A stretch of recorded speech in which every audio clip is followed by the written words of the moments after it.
ন্যাড়া ছাদের গপ্পতে আপনাদের সকলকে স্বাগত। আজ আপনাদের জন্য মণিলাল গঙ্গোপাধ্যায়ের লেখা গল্প হরতনের গোলাম। গল্প পাঠে সব্যসাচী চৌধুরী, গল্পের সূত্রধার আমি তনুশ্রী। শুরু হচ্ছে আজকের গল্প মণিলাল গঙ্গোপাধ্যায়ের লেখা হরতনের গোলাম। তোমরা অনেক আশ্চর্য ঘটনা কানে শুনেছ, কিন্তু আমি চোখে দেখেছি এক অত্যাশ্চর্য অদ্ভুত ঘটনা। তখন আমার বয়স অল্প, কত আর হবে, বোধহয় 12 কি 13। বৃন্দাবন, ডাকনাম বিনু। বিনু ছিল আমার সবচেয়ে ভালোবাসার বন্ধু। এক ক্লাসে পড়তাম, দিন রাত একসাথে থাকতুম। সে ছাড়া কারোর সাথে আর খেলতে কথা কইতে আমার ভালোই লাগতো না। আমাদের পাশেই ছিল তাদের বাড়ি। তখন আমরা নতুন তাস খেলতে শিখেছি। বিনু সেবার একদিনের জন্য মামার বাড়িতে গিয়ে বিন্তি খেলা শিখে এসেছিল। এসেই সে আমাকে এই খেলা শিখিয়ে দিলে। দুজনেই তখন নতুন খেলিয়ে, কিন্তু বিনু 2-4 বাজি খেলেই পাকা ওস্তাদ হয়ে উঠল। আমি প্রায় প্রতি হাতেই তার কাছে হারতুম। কোথায় বা তাকে জিতেছি? স্কুলের লেখাপড়ার প্রাইজে, খেলাধুলার প্রাইজে সে বরাবরই আমাকে হারিয়েই এসেছে। এমনকি নিমন্ত্রণ খেতে বসেও কোনোদিন তাকে আমি জিততে পারিনি। সে বরাবর আমার চেয়ে ঢের বেশি খেয়েছে। এক এক সময় আমার সন্দেহ হতো যে আমার মায়ের স্নেহটিও বোধহয় সে আমার থেকে বেশি করে জিতে নিলে। কিন্তু এতে আমার কোনো দুঃখ ছিল না, কারণ তাকে আমি সত্যিই ভালোবাসতাম। রোজ সন্ধ্যার পরে স্কুলের পড়া শেষ করে খাওয়া দাওয়া সেরে নিয়ে আমরা দুই বন্ধুতে আমাদের সদর বাড়ির পশ্চিম কোণে ভাঙা নহবতখানার নিচে অন্ধকার ঘরটাতে লুকিয়ে বসে তাস খেলতুম। এই ঘরটায় পুরাকালে কে থাকতো তা আমি জানি না। এ বাড়ি যখন জমজমাট ছিল তখন হয়তো কর্তাদের সানাইওয়ালারা এখানে এসে বসবাস করত। এখন এখানে দিনে রাতে কারোর পায়ের ধুলো পড়ে না, এই চুপি চুপি আমাদের ছাড়া। এই ঘরটা আমাদের দুই বন্ধুর ভারী মনের মতন ঘর ছিল। এর মধ্যে বাড়ির ভিতরকার তাড়াহুড়ো এসে পৌঁছতে পারত না। আমরা দুজনে পায়রার খোপের মতন একটুখানি জায়গায় বেশ নির্জনে নিশ্চিন্তে মুখোমুখি বসে মনের সুখে অবিরাম গলগল করতে পারত। আমাদের ছুটির দিনগুলো নির্বিঘ্নে নিবিড় আনন্দে কাটত এই ঘরখানির কোলে মাথা রেখে শুয়ে। বিনু নিজের হাতে ঘরের একটি কোণ পরিষ্কার পরিচ্ছন্ন করে রাখত। এর কোনো আভরণ ছিল না। এর সমস্ত অভাব ও দৈন্যকে আমরা আমাদের অন্তরের আনন্দ দিয়ে ঢেকে রেখেছিলাম। নইলে সেই কঙ্কালসার জীর্ণ অন্ধকার কোটরের মধ্যে আমাদের কচি দুটো প্রাণ কিছুতেই তিষ্ঠতে পারত না। বিনু মামার বাড়ি থেকে একজোড়া তাস সংগ্রহ করে এনেছিল। বোধহয় তার মামাদের আড্ডার পরিত্যক্ত তাস হবে। তাস জোড়া খুবই পুরনো ছিল, ভদ্র সমাজে নিতান্তই অচল। সম্ভবত তাই এত সহজে সে বেচারা ওস্তাদ খেলোয়াড়ের কড়া হাতের কঠিন চাপড় থেকে নিষ্কৃতি পেয়ে বিনুর ছোট্ট নরম হাতখানিতে এসে পড়বার সৌভাগ্য পেয়েছিল। বেচারাকে যে অনেক দিন ধরে অনেক চড়চাপড় সইতে হয়েছে সে তার চেহারা দেখলেই বোঝা যেত। কিন্তু কোন গুরুতর অপরাধে যে তার কানগুলো এমন নির্দয়ভাবে কাটা গিয়েছিল, আর কেনই বা তার বুকের ওপরে আঁচড় টেনে টেনে এমন ক্ষতবিক্ষত করা হয়েছে, তা আমরা বুঝতে পারতুম না। এ তার কোন পাপের শাস্তি কে জানে। তার এই জীর্ণ শীর্ণ চেহারা দেখে আমাদের কেমন মায়া করত। সেই জন্য তার ওপর জোর জবরদস্তিও করতে পারতুম না। একে নিয়ে অতি সন্তর্পণে খেলতুম। আস্তে আস্তে তুলতুম, আস্তে আস্তে ফেলতুম, ভাজাতুম খুব আলগা হাতে। খেলা শেষ হয়ে গেলে ধীরে ধীরে গুছিয়ে একখানি রুমালে মুড়ে তুলে রাখতুম অতি যত্নে। সত্যি বলছি, এই তাসকে এতটাই ভালোবাসতুম আমরা যে এর বদলে নতুন ঝকঝকে তাস কিনে আনতে আমাদের লোভটুকু পর্যন্ত হয়নি কোনোদিন। এই তাসের ছবি দেখে আমার মনে হতো এরা যেন এককালে এই বাড়িরই মানুষ ছিল, এখন তাস হয়ে গেছে। না, তোমরা হেসো না। এর হরতনের গোলামটিকে আমার মনে হতো ঠিক যেন বুড়ো ঠাকুরদার দারোয়ানের। এর ফোঁটাওয়ালা তাসগুলো যে কেমন এক রকমের। একদিন বিনুর সঙ্গে খেলতে খেলতে প্রদীপের ঝাপসা আলোয় এর আটা নওলা দওলার রঙিন ফুটকিগুলোর দিকে চেয়ে চেয়ে হঠাৎই আমার চোখ কেমন ধাঁধিয়ে যেত। মনে হতো আমি যেন তাদের এই ফুটকিগুলোর ফাটলের মধ্যে দিয়ে কত দূর চলে গেছি। সে যেন কতকাল আগের কথা, কোনখানে যেন আমি হারিয়ে গিয়েছি। যারা অনেক কাল আগে এখানে ছিল, আমি যেন তাদের কাছে। সেখানে কি দেখতুম, কি শুনতুম তা মনে নেই, কিন্তু সেসব দেখে শুনে কেমন তন্ময় হয়ে যেতুম আমি। হঠাৎ বিনুর ডাকে আবার ফিরে আসতুম। সে ধমক দিয়ে বলতো, কি বসে বসে ভাবছিস, খেল না বাপু। আমি অমনি তাড়াতাড়ি যা হোক একখানা তাস ফেলে দিয়ে খেলায় আবার মন দিত। কিন্তু বুকটা কেমন যেন ছমছম করতে থাকতো আমার। মনে হতো এই যেন জাদু করা তাস। বিনুকে একদিন জিজ্ঞাসা করেছিলুম, এই তাস তোর মামার বাড়িতে কারা খেলতো রে বিনু? বিনু বলেছিল, শুনেছি দাদামশাই নাকি খুব পাকা খেলিয়েছিলেন, কেউ নাকি তাকে তাসে হারাতে পারতো না। লোকে হিংসে করে বলতো এ তার গুণ নয়, তার তাসের গুণ। তিনি তাস গুণ করতে জানতেন, এ বোধহয় তারই আমলের তাস। বিনুর দাদামশাইকে আমরা চোখে দেখিনি, তার মামাদেরই দেখতুম খুব বুড়ো। উফ, তাহলে না জানি তিনি কত বুড়ো। এ সেই আদ্যিকালের বুদ্ধিবুড়োর হাত গুণ করা তাস। এ তাস ছুঁতে বুক ছমছম করত, কিন্তু তবু ভালোবাসতুম বিনুর দেওয়াই তাস জোড়াকে। এই তাস নিয়ে বিনু গম্ভীর মুখে রোজ আমার সঙ্গে খেলত। তাকে খেলায় হারাতে পারতুম না বলে সে প্রায় হাসতে হাসতে বলতো, জানিস বললি, এ আমার দাদামশাইয়ের গুণ করা তাস। এই তাস সাথে থাকলে কেউ আমায় হারাতে পারবে না, তুইও না। আমাদের আড্ডা ঘরের দেওয়ালে গরুর চোখের মতন একটা সরু কুলুঙ্গিতে ছোট্ট একটা তেলের প্রদীপ জ্বলত। আমাদের বসবার কোনটুকু আলো করে থাকতো সেটা। বাকি ঘরটা অন্ধকার আবছায়ার মধ্যে পড়ে থাকতো, কালো চাদর মুড়ি দিয়ে। খেলা জমে উঠত, সঙ্গে সঙ্গে রাতের অন্ধকারও জমে উঠত। একে একে বাড়ির প্রদীপ সব নিভে যেত। ঘরের পাশে সরু গলির পথটা ক্রমে নির্জন হয়ে আসত।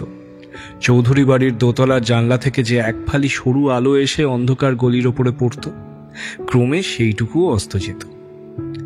গলির ফাঁকটা ভরাট হয়ে উঠত জমাট অন্ধকারে।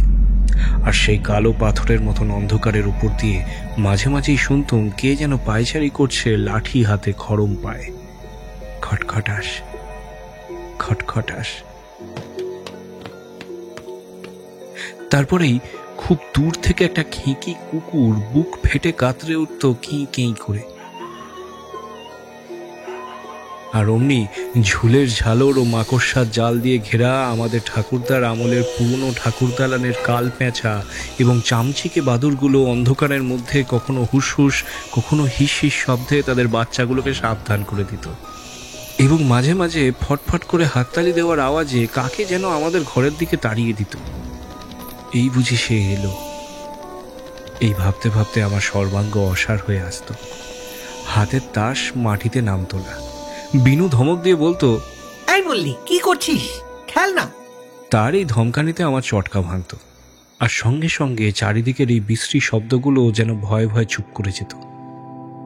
তা যদি না হতো তাহলে বোধহয় ঘর থেকে ছুটে আমি বাবার কাছে পালিয়ে যেতাম।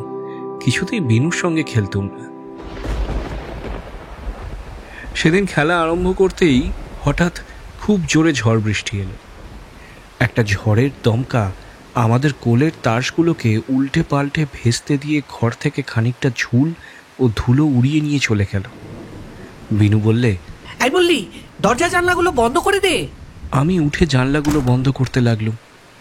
পশ্চিমের জানলাটাতে হাত দিতেই কে যেন সজোরে আমার হাতে একটা ঝাঁকানি দিয়ে শেক হ্যান্ড করে চলে গেল। আমি তাড়াতাড়ি হাতটা ঘরের ভেতরে ঢুকিয়ে নিলুম।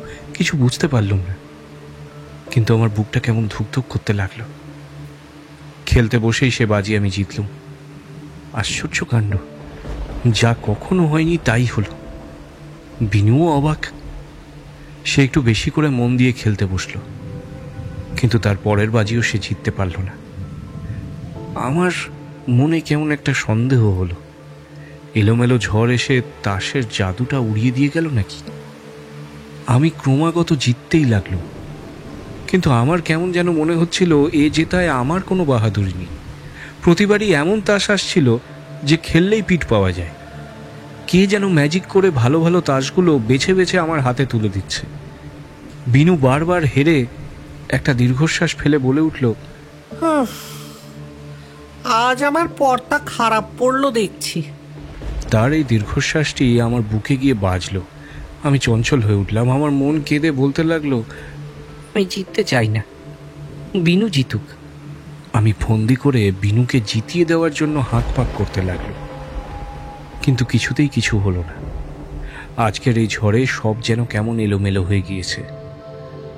বিনু ফেললে হরতনের বিবি, তাকে সেই পিঠটা দেওয়ার জন্য আমি তাড়াতাড়ি খেললুম গোলাম, কিন্তু পিঠ তোলবার সময় দেখা গেল গোলামটা চেহারা বদলে সাহেব হয়ে গিয়েছে।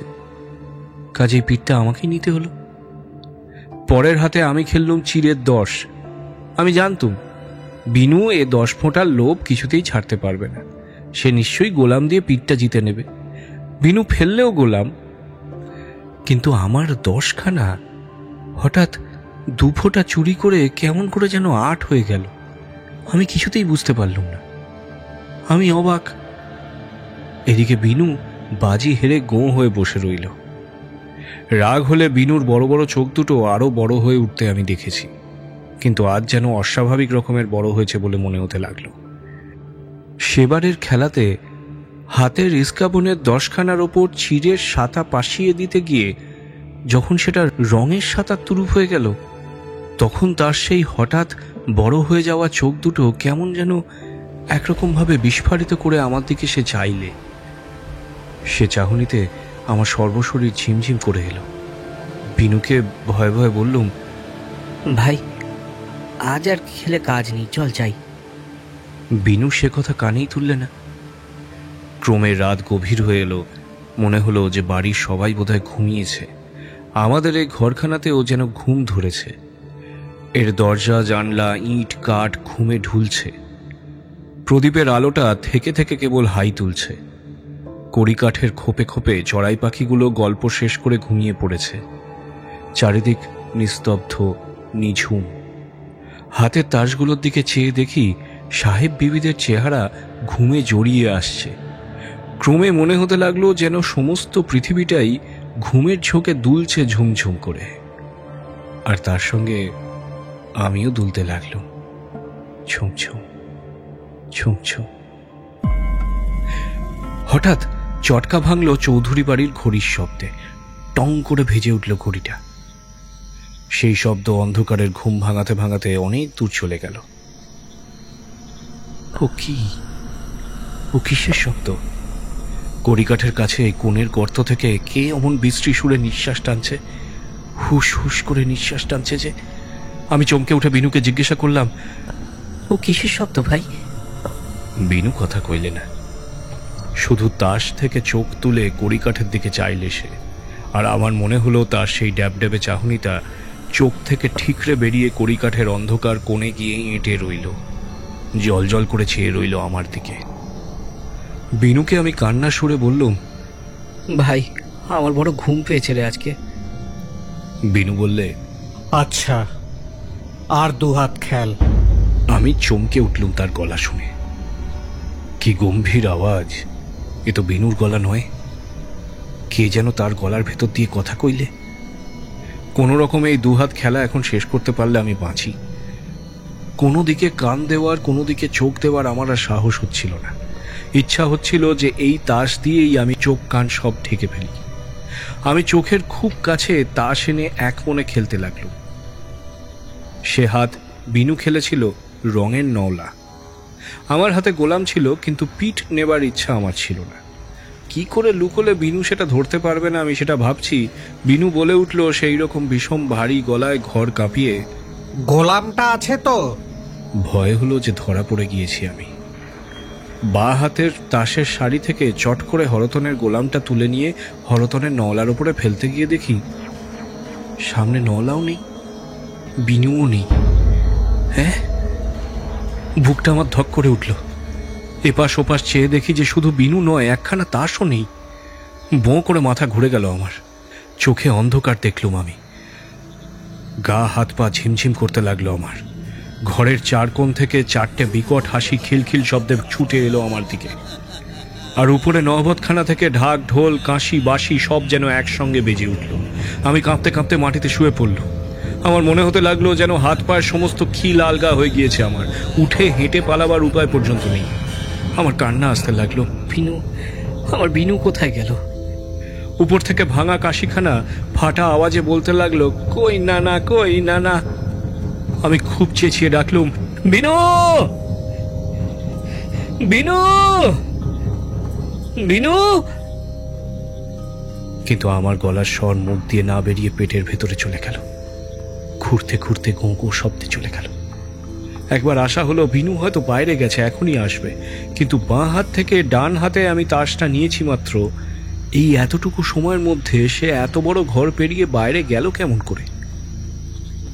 আচ্ছা, হয়তো আমি অন্ধকারে দেখতে পাইনি, তাই হবে। এই মনে করে দরজার দিকে এগিয়ে গেলুম আমি, কিন্তু গিয়ে দেখি এ কি, যেমন খিল বন্ধ করেছিলাম ঠিক তেমনই রয়েছে। তবে তবে সে কেমন করে বাইরে চলে গেল? হঠাৎ আমার মনে হলো বিনু আমাকে ভয় দেখাবার জন্য এই ঘরের মধ্যে লুকিয়ে নেই তো। কিন্তু কোথায় লুকোবে? ঘর যে ফাঁকা, আসবাবের মধ্যে মাত্র একটা ভাঙা আলমারি, আর তার পিছনে বড় জোর আঙুল পাঁচেক জায়গা, তার মধ্যে তো একটা মানুষ থাকতে পারে না। তবু সেখানটা গিয়ে আমি একবার দেখলাম। ঘরের একোণ ওকোণ এধার ওধার প্রদীপ ধরে দেখলুম, তন্ন তন্ন করে খুঁজলুম, কিন্তু কোথাও সে নেই, কোথাও নেই। কতক্ষণ পড়ে পড়ে কেঁদেছিলুম তা আমি জানি না। যখন ঘর থেকে বেরিয়ে এলুম তখনও কান্নার জলে আমার চোখ ঝাপসা। রাত তখন নিশুতি, চারিদিক নিঝুম, কেউ কোথাও নেই। কেবল আমাদের 3 মহল প্রকাণ্ড বাড়িখানা দেখলুম ভয়ঙ্কর আতঙ্কে কাঠ হয়ে দাঁড়িয়ে রয়েছে, যেন তার সর্বাঙ্গে কাঁটা দিয়ে উঠেছে। চৌধুরীদের চৌতলার চিলের ছাদটা আমাদের দিকে এতখানি গলা বাড়িয়ে জিজ্ঞাসা করলে, কি হলো রে, কি হলো, কোথায় গেল? পশ্চিম কোণের ঢ্যাঙা সুপুরি গাছটা কিছু না বলে শুধু ডিঙি মেরে আকাশের দিকে মুখ তুলে ইশারায় দেখিয়ে দিলে। আমাদের বাড়ির ঠিক মাথায় একটা মস্ত বড় কালো পাখি তাসের মতন নানা রঙে চিত্র বিচিত্র করা ডানা মেলে মেঘের ধার দিয়ে অন্ধকারে ভেসে চলেছে। কাকে যেন ঠুঁটে নিয়ে যাচ্ছে সে। তাই দেখে চারিদিক থেকে চাপা গলায় সবাই বলে উঠল, আহা হা হা। অমনি আমার বুকের ভেতরটা কেমন করে উঠল। আহা হা, বিনুকে ওরা ভেলকিবাজিতে উড়িয়ে নিয়ে গেল। ভাবতে ভাবতে আমার চোখের সামনে থেকে সব যেন একে একে মুছে আসতে লাগলো। পায়ের তলা থেকে পৃথিবীটা ধীরে ধীরে সরে যেতে লাগলো। আমি যেন এক অতল অন্ধকারের মধ্যে ডুবতে লাগলুম, পলে পলে তালে তালে। তারপর মনে পড়ে অন্ধকারে চেনা পথ ধরে বাড়ির ভেতরের দিকে যাচ্ছিল। হঠাৎ কানে এলো তাস পেটার শব্দ, চটাস চটাস করে। এত রাত্রে এখানে অন্ধকারে তাস খেলে কে? মুহূর্তের মধ্যে আমার চলা বন্ধ হয়ে গেল। আমি স্থির হয়ে দাঁড়িয়ে শুনতে লাগলাম। বারান্দার পশ্চিম কোণে ঘুরঘুরটে অন্ধকারের মধ্যে আমাদের খাজনা ঘর। দিনের বেলায় সামনে দিয়ে যেতে আমাদের গা ছমছম করে, সেজন্য এদিকটা আমরা মারাতুম না কেউ। আমাদের বিশ্বাস, যত রাজ্যের ভূত প্রেত এইখানেই বাসা বেঁধে আছে, মনের সুখে ঘরকন্যা করছে তারা। এই মহলটা আমরা তাদের জন্য ছেড়েই দিয়েছিল। সেখানে কোশমিনকালে সকাল সন্ধ্যায় আলো গঙ্গা জল পড়তো না, ঝাঁটও দিত না কেউ। এই খাজনাঘর যে কতকালের পুরনো তা কেউ জানে না। বাড়ির মধ্যে সবচেয়ে পুরনো ছিল এই জায়গাটা। শোনা যায় যে ঠাকুরদাদার যিনি ঠাকুরদাদা ছিলেন, তার আমলে জমিদারির খাজনা এলে এই ঘরে গচ্ছিত রাখা হতো। মাটির তলায় একটা চৌখুপির ঘর, সরু সুরঙ্গের মতন সেই ঘর। সামনে মোটা মোটা লোহার গারদ দেওয়া খাঁচার মতন করা দরজা, পিতলের শিকল দিয়ে আষ্টে পৃষ্ঠে তাই জড়ানো। সামনে দাঁড়ালে একটা স্যাঁতস্যাঁতে পচা গন্ধ নাকে আসে, আর চোখে পড়ে কালি ঝুলি মাখা একটা অন্ধকারের কুণ্ডলী, দিন রাত ঘূর্ণির মতন ঘুরছে। এই ঘর কতকাল যে খোলা হয়নি তার ঠিক নেই, খোলবার দরকারই হয়নি, কারণ বহুদিন হলেও আমাদের সে জমিদারি নেই, আর খাজনাও আর আসে না। ঠাকুরমার মুখে গল্প শুনেছি যে আমার ঠাকুরদাদার যিনি দাদামশাই ছিলেন, তার অগাধ টাকা ছিল। একটা রাজরাজরাত তেমন থাকে না, কিন্তু তিনি ভারী কৃপণ ছিলেন। একটি পয়সাও কাউকে প্রাণ থাকতে দিতে পারতেন না, এমনকি নিজের ছেলে মেয়েকেও নয়। তিনি কেবল টাকার পর টাকার রাশ জমা করে চলতেন। লোকে টাকা খরচ করে নাম কেনে, তিনি টাকা না খরচ করার বাহাদুরিতে লোকের কাছে খেতাব পেয়েছিলেন।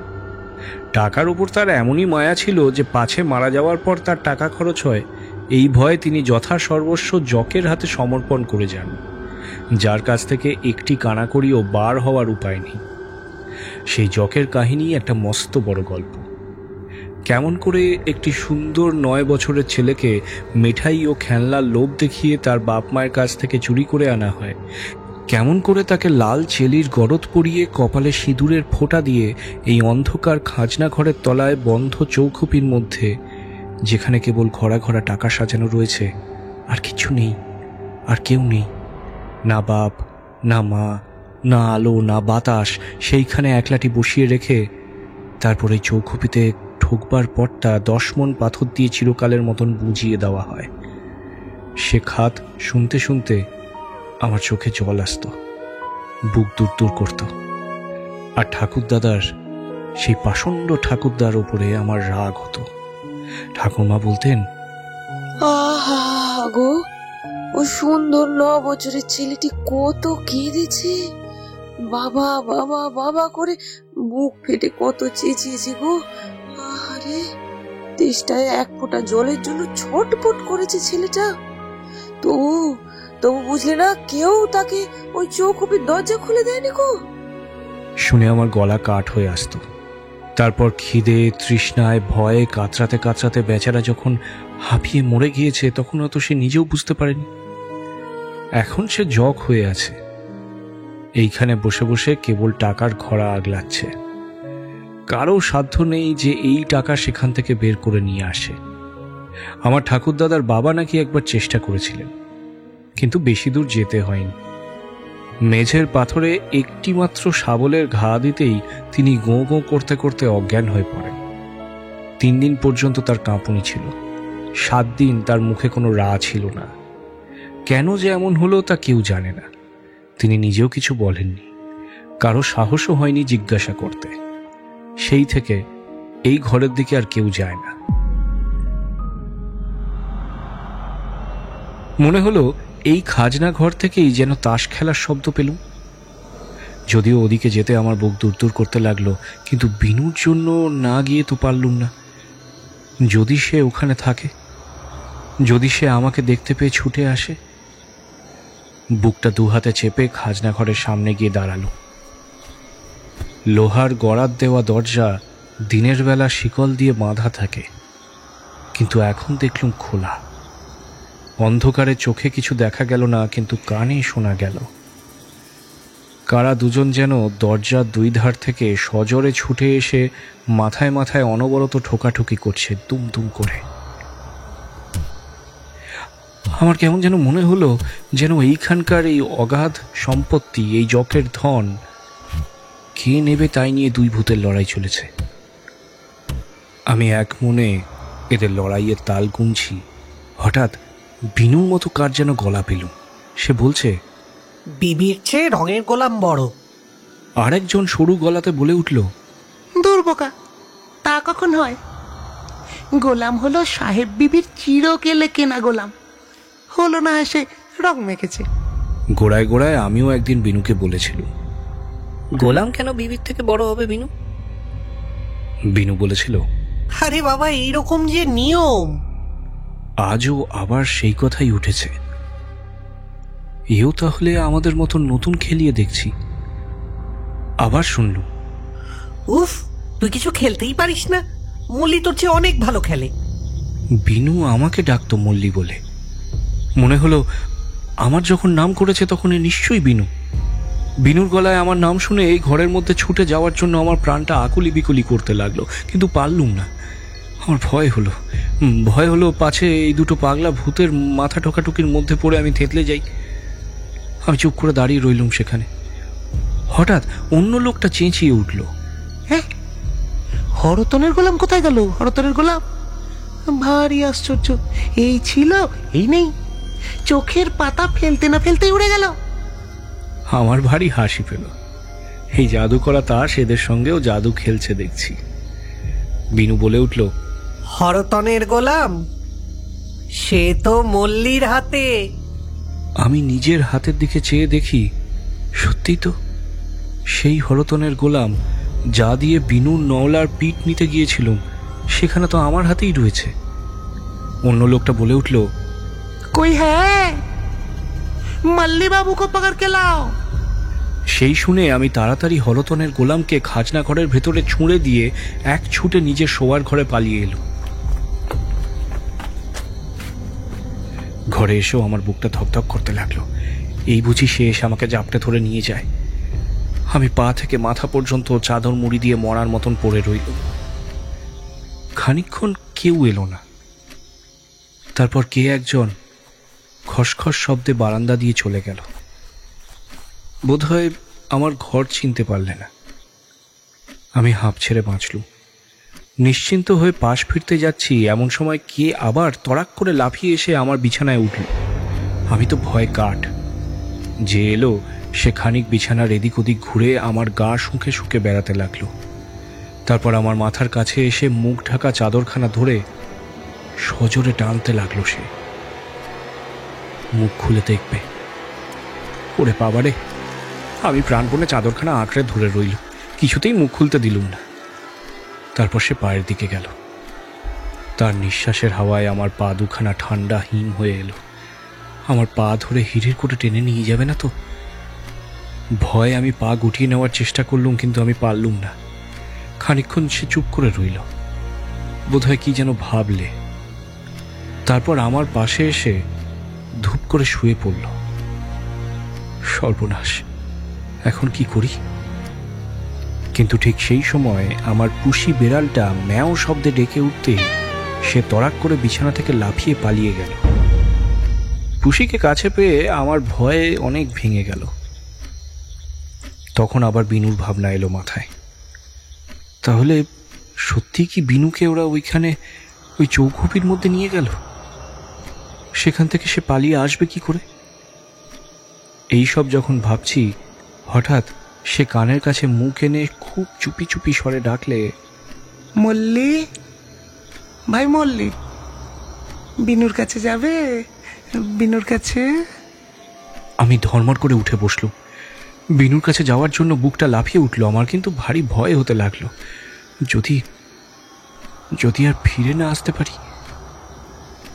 সে তখন বললে, ভয় কি, চলো না, বিনু তোমার জন্য বড় কাঁদছে।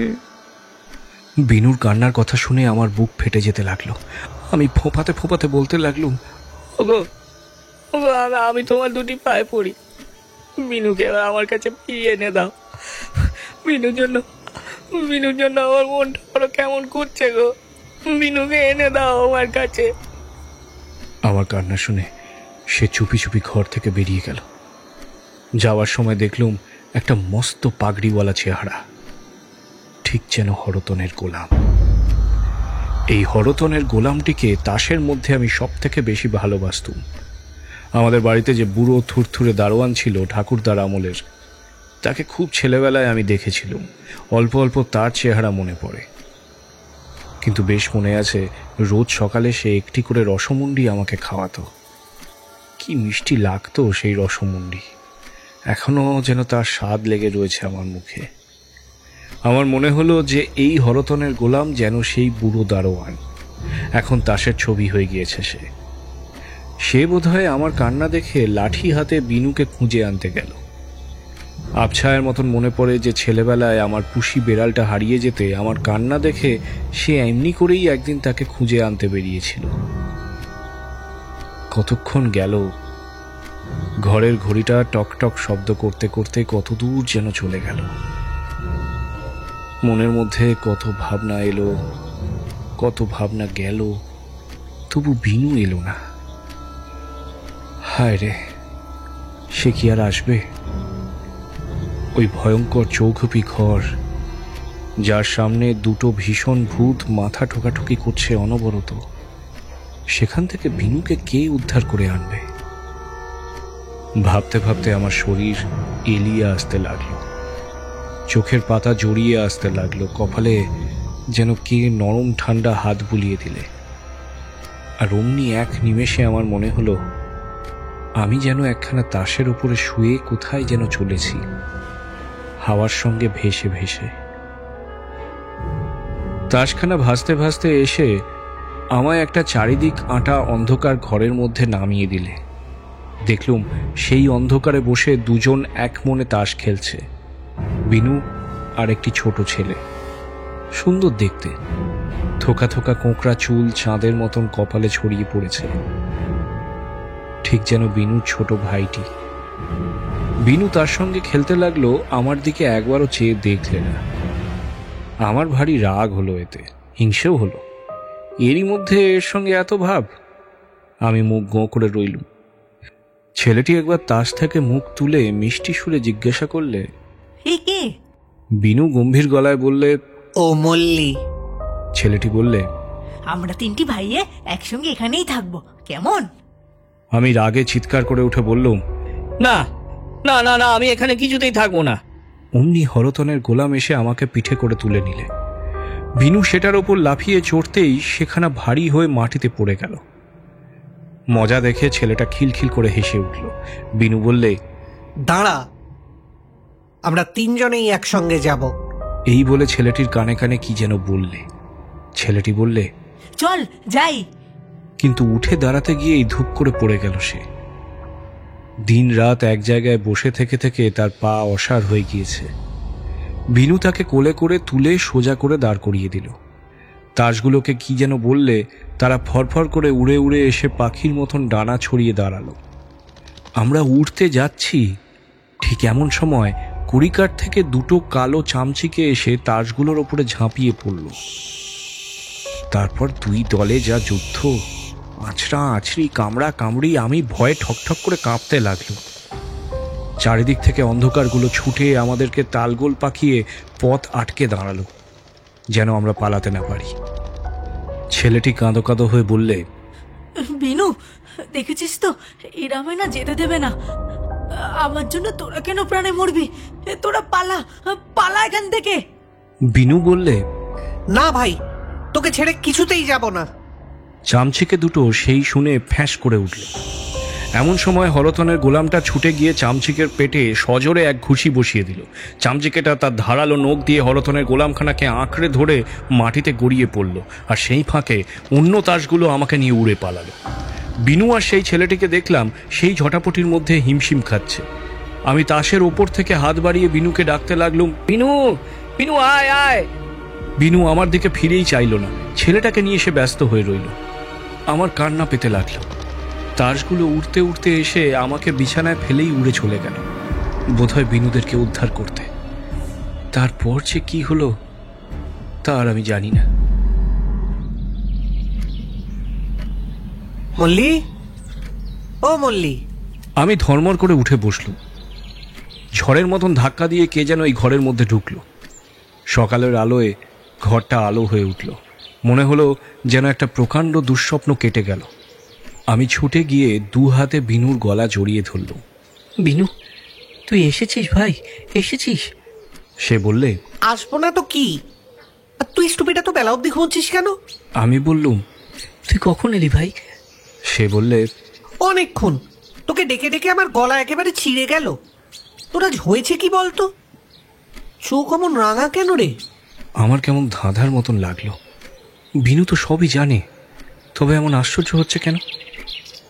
আমি আমতা আমতা করে বললুম, কাল রাত্রে এই খেলতে খেলতে হঠাৎ অন্তর্ধান। সে বাধা দিয়ে বললে, বারে, আমার কেন অন্তর্ধান হতে যাবে? তুই তো কাল চোখ মুছতে মুছতে খেলা ফেলে বেরিয়ে গেলি। আমার আরো ধাঁধা লাগলো। এ কি ঘুমের ঝোঁকে সবই স্বপ্নের মতন দেখলুম? কিন্তু এত সব কাণ্ড সবই স্বপ্ন। ইচ্ছা হচ্ছিল যে আগাগোড়া সব কথা বিনুকে খুলে বলে হেঁয়ালিটা পরিষ্কার করে নি, কিন্তু পারলুম না। দিনের আলোয় কথাগুলো এমনই অদ্ভুত বোধ হতে লাগলো যে সে বলতে আমার লজ্জা হলো। আমার ভূতের ভয়ের জন্য বিনু আমায় যা ঠাট্টা করে। বিনু বললে, কি ভাবছিস অত? চ বাইরে যাই। আমরা দুই বন্ধুতে আমাদের সেই ঘরের বাইরে গিয়ে দেখি ঘরময় তাস ছড়ানো। তাদের সমস্ত দেহ ক্ষতবিক্ষত, তাদের বুকের ওপর দিয়ে কে যেন মনের আনন্দে ধারালো নখ দিয়ে আঁচড়ের পর আঁচড় কেটেছে। বেশ বোঝা গেল যে রাত্রের মধ্যে খুব একটা মারামারি কাণ্ড হয়ে গেছে। আমি সভয়ে বিনুর দিকে চেয়ে বললুম, বিনু, দেখেছিস? বিনু একটা দীর্ঘশ্বাস ফেলে বললে, আমারই জন্যে তাসগুলো গেল। হ্যাঁ, তোমারই জন্য? তার মানে সেই চৌখুপি ঘর থেকে তোমাকে উদ্ধার করবার জন্য? তাহলে তো সবই ঠিক। কিন্তু বিনুর মুখ দেখে কিছুই বুঝতে পারলুম না। একটু ইশারা পাওয়ার আশায় আমি বিনুকে আবার জিজ্ঞাসা করলাম, এই কি করে এমন হলো বিনু? বিনু কোনো জবাব দিলে না, শুধু আঙুল দিয়ে ভাঙা আলমারিটা দেখিয়ে দিলে। আমি আলমারিটা খুলতেই একরাশ আরশোলা ফরফর করে ঘরময় ছড়িয়ে পড়ল। তারপর ডানা মেলে উড়ে অন্ধকার কোণের একটা গর্ত দিয়ে কোথায় যেন চলে গেল, বোধহয় মাটির তলার সেই চৌখুপি ঘরে। আমি হতভম্ব হয়ে চেয়ে রইলুম সেই দিকে। বিনু বললে, তাসগুলো কুড়ো। আমি তাসগুলো কুড়িয়ে গুছিয়ে দেখি সবই আছে, কেবল একখানা নেই, সেই হরতনের গোলাম। তবে তবে এই তো ঠিক মিলছে, সেই হরতনের গোলাম যাকে নিয়ে কাল রাত্রের এই সমস্ত অদ্ভুত ঘটনার উৎপত্তি, সেই নেই কেন? সে গেল কোথা? সে কোথায় আছে আমি জানি। সে আছে সেইখানে, সেই চারিদিক বন্ধ চৌখুপির মধ্যে, যেখানে 9 বছরের সুন্দর ছেলেটি চিরদিন একা অন্ধকারে বসে আছে। কালকের সব কাণ্ড বিনু নিশ্চয়ই ভুলে গেছে। সকালে ঘুম থেকে উঠে তার আর কিছুই মনে নেই। তার যা ঘুম, এমন তো আমারও এক একদিন হয়। রাতের ঘটনা স্বপ্ন দেখার মতন সকালে সব ভুলে যাই। কাল রাত্রে আমি যদি ঘুমিয়ে পড়তুম, তাহলে হয়তো আমিও সব ভুলেই যেতুম।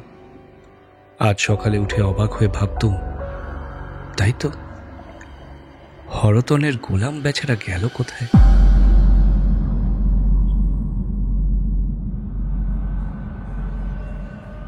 এতক্ষণ আপনারা শুনছিলেন মণিলাল গঙ্গোপাধ্যায়ের লেখা গল্প হরতনের গোলাম। গল্প পাঠে সব্যসাচী চৌধুরী। হরতনের গোলাম রূপম সিংহ, বিনু সমীশুভ্র গাঙ্গুলি, ঠাকুরমা সুকন্যা ব্যানার্জি, বাচ্চা ছেলে সন্দীপ দেবনাথ, ছাদ সৌম্য মুখার্জি এবং গল্পের সূত্রধার আমি তনুশ্রী। ধ্বনি পরিকল্পনা এবং সমগ্র মিশ্রণে টিম অ্যানোনিমাস।